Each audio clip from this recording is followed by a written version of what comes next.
écoutez, j'ai un collaborateur, il est sérieux, et je corrigerai ses conclusions, a-t-il dit. Voilà.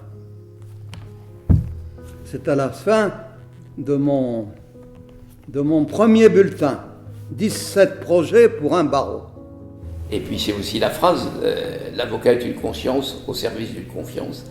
C'est une phrase mythique. Tous les avocats devraient l'avoir en mémoire. J'ai passé toute mon après-midi dans les coffres d'une banque à compter les pièces d'or.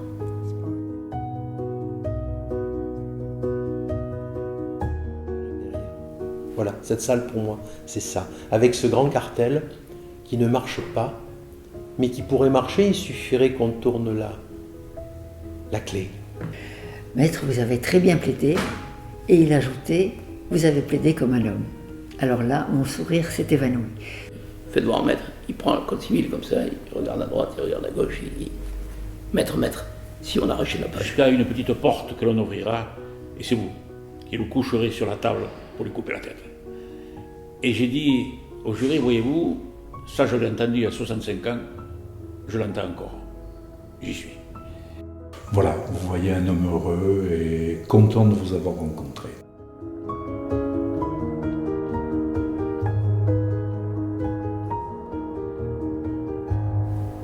Qui est Maître Christol?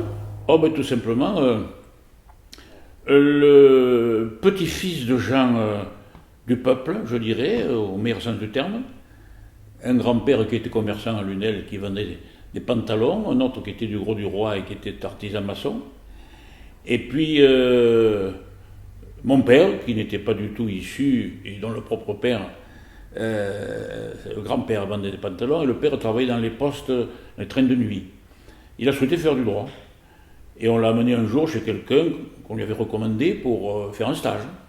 Et c'est comme ça qu'il est venu ici chez M. Biquet, je me rappelle, un avoué extraordinaire, et il est devenu avocat.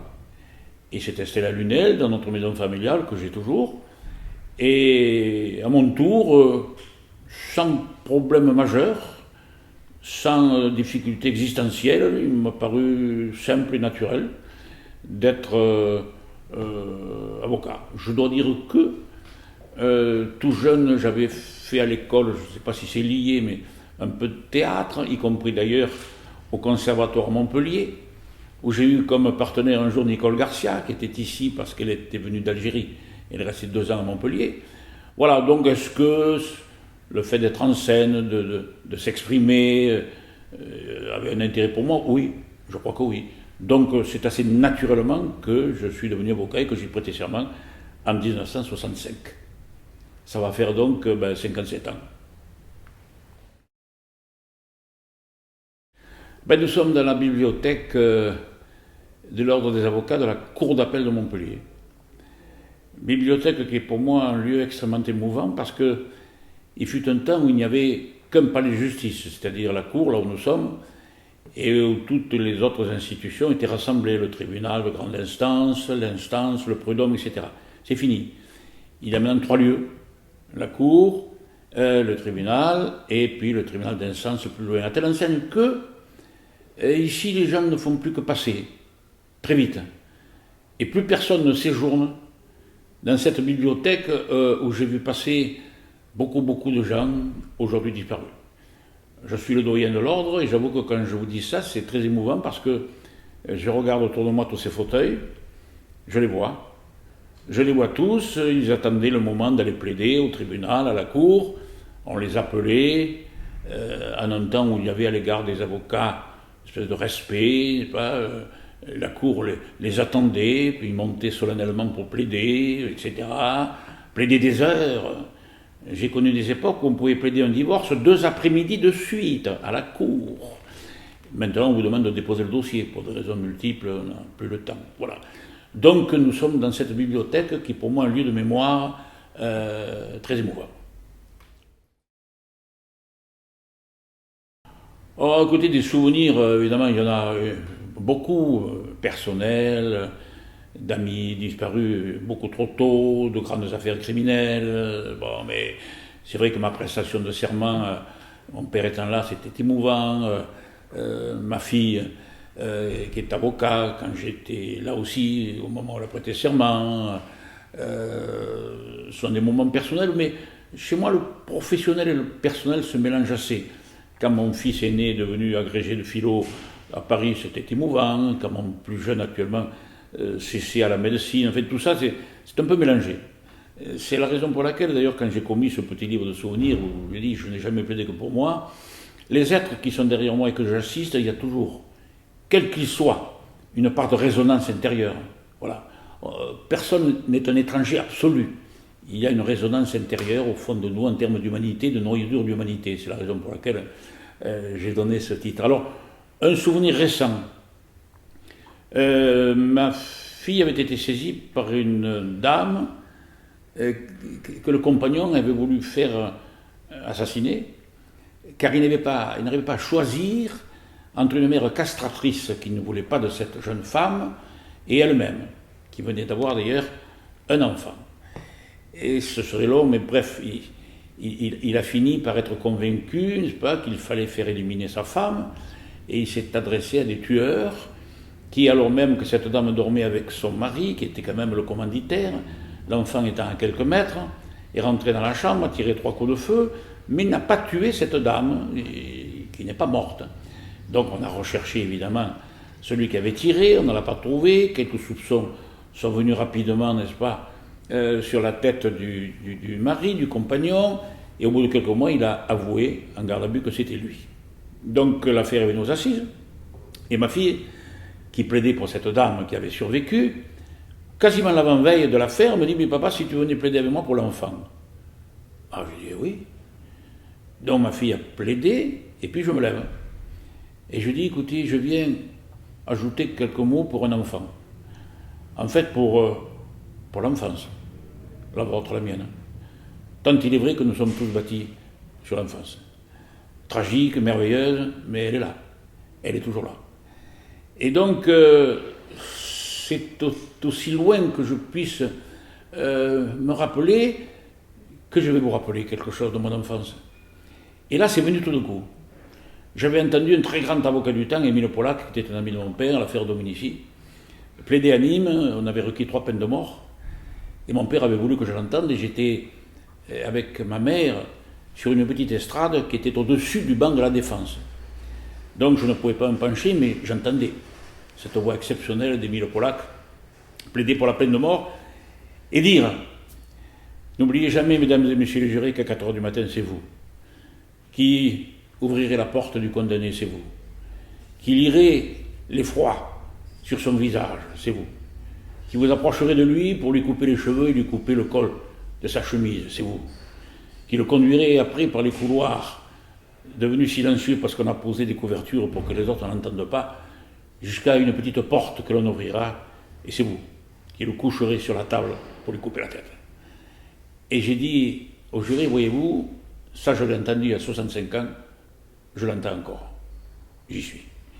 Alors, quand ce jeune garçon, dans des années, ira certainement voir son père sortir de prison, nécessairement, il aura certainement encore peut-être reconstruit, mais se souvenir d'une nuit où des coups de feu ont tenté de tuer sa mère. Il ne l'oubliera jamais. Et j'ai demandé à ce moment-là à son père de le laisser partir et d'aller seul oublier dans le vol comme le Groenland de Jonathan Livingstone les horreurs qu'il avait pu vivre. Voilà, c'est un moment où j'ai pu évoquer l'enfance, qui pour moi est une chose extrêmement importante, et c'est un souvenir à côté de ma fille, oui, extrêmement important. Eh bien écoutez, je vais vous faire un aveu qui fera sourire certainement ou se moquer ceux qui vont entendre, mais ceux qui me connaissent bien le savent déjà, ce n'est pas grave. J'ai essentiellement dans ma vie répondu à des sollicitations, quelle qu'en soit la nature. Nature, sauf des interdictions absolues, naturellement. Mais je suis le contraire de quelqu'un qui, le couteau entre les dents, veut conquérir les femmes, la fortune, le pouvoir, pas du tout. Pas du tout. Donc très souvent, vous me posez la question du bâtonnat. Un beau jour, on m'a dit, Gérard, tu ne peux pas ne pas être bâtonnier. Ah, j'ai dit, écoutez, ça vous fait plaisir, avec plaisir. Je me suis présenté, je crois que j'étais le seul d'ailleurs, et j'ai été élu bâtonnier. Bon. Ça a été de la même façon, 98-99, je suis membre du bureau de la conférence des bâtonniers, et un jour je vais dans une réunion à Paris, mon avion avait eu un peu de retard, je suis un grand hôtel, je rentre dans une immense salle, il y avait les 30 membres du bureau, et le président, je l'entends dire, alors, j'ai ici pour les prochaines élections 3 candidats, fini, plus personne, et à ce moment-là, 3 types qui m'entendent arriver se retournent et me font un signe. Plus si. Mais ça n'avait pas été construit. Il n'y avait pas des mois que je travaillais à ça. J'ai été élu magnifiquement, voilà. Et ça a été pareil dans ma carrière, entre guillemets, politique. Quand on m'a demandé de me présenter à Lunel il y a des années, 71, le maire est venu me chercher pour être premier adjoint, parfait. Et ici, n'est-ce pas, quand on m'a demandé d'être candidat contre Fraîche, lequel m'avait demandé quand même de le rejoindre à une époque, ce qui pouvait donner à penser que je n'étais pas un fanatique extrémiste absolu, hein, pas plus d'extrême droite que d'extrême gauche, j'avais refusé pour des raisons diverses. Et des années plus tard, je me suis retrouvé tête de liste contre Fraîche avec un 35%, qui quand même était pas mal. Alors j'aurais voulu, comme certains, que je respecte, passer les 3 quarts de ma vie à viser un objectif. Maire de Montpellier, ministre, etc. Je n'ai pas dit que c'était faisable. Faisable, oui, mais certains non. Mais non, ce n'était pas ma nature. Hein. Je préfère, vous voyez, m'intéresser à 1000 choses qui excluent ce qu'est un engagement politique qui est lourd, qui est difficile, qui prend les 3 quarts du temps. Et moi, je suis très respectueux des gens qui s'engagent parce que c'est une tâche, et d'ailleurs, de plus en plus difficile. Je fais souvent une analogie entre les bâtonniers et l'Association des maires de France. Le bâtonnier, c'est le maire de son village ou de sa ville. Quand on est bâtonnier de Paris, ou quand on est bâtonnier de Bergerac, ou quand on est bâtonnier de Mende, on est bâtonnier d'une communauté, petite ou grande, et on doit au quotidien gérer les problèmes des confrères entre eux, des confrères avec les clients, des confrères avec les magistrats, des problématiques quelquefois personnelles, et c'est très émouvant. Parce que du jour au lendemain, il y a une espèce de transcendance. Un confrère comme un autre devient bâtonnier, et il peut recevoir dans son bureau des confidences qui n'ont jamais été faites par un confrère qui est désemparé pour des raisons personnelles, quelles qu'elles soient. Oui, c'est pour ça que je fais cette analogie avec les maires, qui sont au contact. Et c'est pareil, qui c'est qui met en œuvre la République et les grands textes qui dépendent, n'est-ce pas, du Parlement? Eh bien, ce sont les maires, sur le terrain. Qui c'est qui met en mouvement au quotidien la justice dans ses relations avec les confrères, avec les clients, avec les magistrats? C'est le bâtonnier quand même, hein. C'est le bâtonnier qui doit faire preuve d'un terme qui, hélas, se perd en toute matière, d'autorité, puisque nous avons un grand débat sur l'autorité. L'autorité actuellement est combattue chaque jour et partout. Et c'est difficile. Mais il faut avoir à un moment donné le courage et la capacité de dire non. Non. À un confrère, à un client, à un magistrat, non. Non. Et ça devient compliqué. Voilà. Mais c'est exaltant. C'est un très bon mandat. Qu'est-ce qu'un avocat aujourd'hui? Il fut un temps où c'était clair. La robe, le palais de justice, la défense, etc. Puis progressivement, les avocats d'affaires sont arrivés. Et actuellement, sous le nom d'avocat, il y a 30 exercices totalement différents. Alors certes, on me dit que le serment avec l'humanité, etc., relie les uns et les autres. Je suis un peu plus sceptique sur le sujet, hein, car là aussi, comme pour notre bonne République, il y a des valeurs qui s'émoussent, n'est-ce pas, voire même qui disparaissent. Donc, il y a quasiment de jeunes confrères à qui vous allez rappeler certains de ces principes qui vont vous dire « bon, et pourquoi ?» Exactement pareil comme pour la République ou ailleurs. Donc c'est très compliqué. Il faut avoir recours malgré tout à des principes de base intangibles, quelle que soit leur évolution, légitime. Et puis essayer bien sûr de se spécialiser, d'être un technicien, mais ne pas perdre de vue la dimension d'humanité. Je dirais que si cette dimension d'humanité disparaît, il n'y a plus de profession d'avocat. On est un juriste, que je respecte, mais pas un avocat. Si véritablement un avocat doit être capable, ou si quelqu'un doit être capable de mélanger la technicité d'un dossier avec la dimension humaine de celles et de ceux qui sont confrontés à ce dossier, c'est un avocat. Il y a un grand débat actuellement dans la profession sur les avocats d'entreprise. Non. Juriste d'entreprise, oui, avocat d'entreprise avec tout ce que ça demande de confidentialité, de liberté, un avocat d'entreprise ne peut pas être soumis au diktat du patron de l'entreprise. Non, c'est extrêmement clair. Et quand je vois qu'il y a encore des débats qui fluctuent, non, non. Et je reviens à mes passions, j'allais dire républicaines et politiques, je suis frappé devant des atermoiements, des équivoques, n'est-ce pas, des questions qu'on se pose sur des choses évidentes.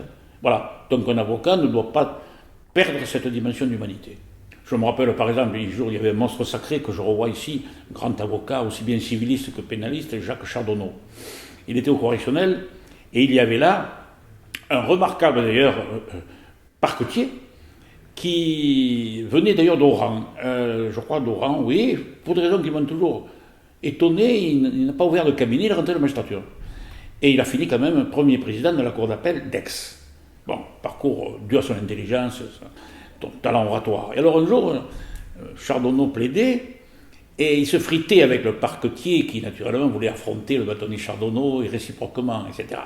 Et alors à un moment donné, dans cette confrontation verbale à la barre, ulcérée, M. Lassac, c'était son nom, dit « Oui, bien sûr, monsieur le bâtonnier, chacun sait que c'est un plaisir de vous entendre. » Et Chardonneau répond « Mais, monsieur le parquetier, le plaisir est partagé, parce que j'adore m'écouter. » Voilà, ce genre de choses est fini. Ce n'est plus du tout possible. Ni le temps, ni la réplique, ni la capacité, où je pense encore à François Delmas, un ancien maire de Montpellier, ancien secrétaire d'État, etc. Il plaide devant la cour, et la cour ne l'écoute pas, alors Delmas s'arrête. Et la cour lui dit « Continuez, mais Delmas, continuez, la cour vous écoute, continuez. » Alors il continue, les magistrats continuent à parler entre eux. Mais la cour dit « Mais Delmas, je vous en prie, la cour parle de votre affaire. » Et Delmas dit « Moi aussi, monsieur le président. » Voilà, c'est des petits trucs minuscules, mais qui ne sont plus possibles. C'est fini. Ces petites réparties, ces moments d'esprit, c'est totalement fini. Pardon, la dernière, vous verrez bien, j'ai eu aussi comme... J'étais jeune collaborateur d'un ancien bâtonnier, ancien maire de Montpellier, Jean Zuccarelli. Et Jean Zuccarelli jouait de sa surdité. Voilà. Et alors, un jour, comme d'ailleurs dans l'affaire du bâtonnier Chardonneau, avec le même parquetier d'ailleurs, M. Lassac, il est au correctionnel pour défendre quelqu'un. Et M. Lassac est déchaîné, il fait un réquisitoire de feu pour clouer quasiment au sol la défense avant qu'elle ne prenne la parole. La parole est élevée. À ce moment-là, Zucca se lève, se tourne vers ses confrères et dit « Qu'est-ce qu'il a dit ?»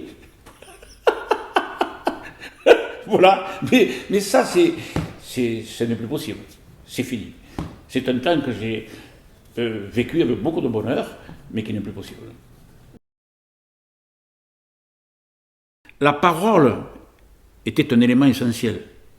Autrement dit, quelqu'un qui savait haranguer les foules en politique, comme effectivement plaider, c'est quand même pas mal. Or, à bref délai, on ne plaidera plus. Question de temps. C'est-à-dire que vous allez avoir de jeunes avocats qui sont d'excellents techniciens, mais qui sont des orateurs, à la limite, ce n'est plus nécessaire, puisqu'on vous demande de déposer le dossier. Il y aura bientôt le numérique, etc. Donc, à part la cour d'assises, et encore, quand on plaidait à la cour d'assises, il fut un temps où j'ai vu des gens plaider l'affaire Dominici, Émile Poillac a plaidé 4 heures. Maintenant, au bout d'1 heure, avec le numérique, l'attention n'y est plus. Autrement dit, il faut même aux assises plaider court, parce que le temps n'y est plus. Autrement dit, ce temps de la parole et du verbe était lié à cet exercice professionnel et à la politique. Hein, les grands orateurs, etc., souvent, mais c'est plus le cas. Donc là, il y a une relation incontestable. Ah, si je devais recommencer, je ferais la même chose. Très exactement la même chose, avec le même bonheur. Donc, et j'ajoute que chez moi, il n'y a pas de catégorie de bonheur. Parce que aller assister quelqu'un devant la cour d'assises qui a commis des choses épouvantables, ou une victime, en tant que partie civile, qui a vécu des horreurs, et aller évoquer le drame d'un homme ou d'une femme seule, qui vit avec son chat ou un chien, et que le voisin, irrité par les aboiements, a écrasé, c'est un drame épouvantable pour la personne qui a perdu son compagnon. Et je peux le faire aussi bien qu'à la cour d'assises. Et nous revenons à l'humanité. Cette humanité, elle ne se catégorise pas. Voilà. Et c'est la raison pour laquelle, moi, plaider devant des juridictions dites modestes, mais dans lesquelles l'humain est très présent, je le fais avec grand plaisir.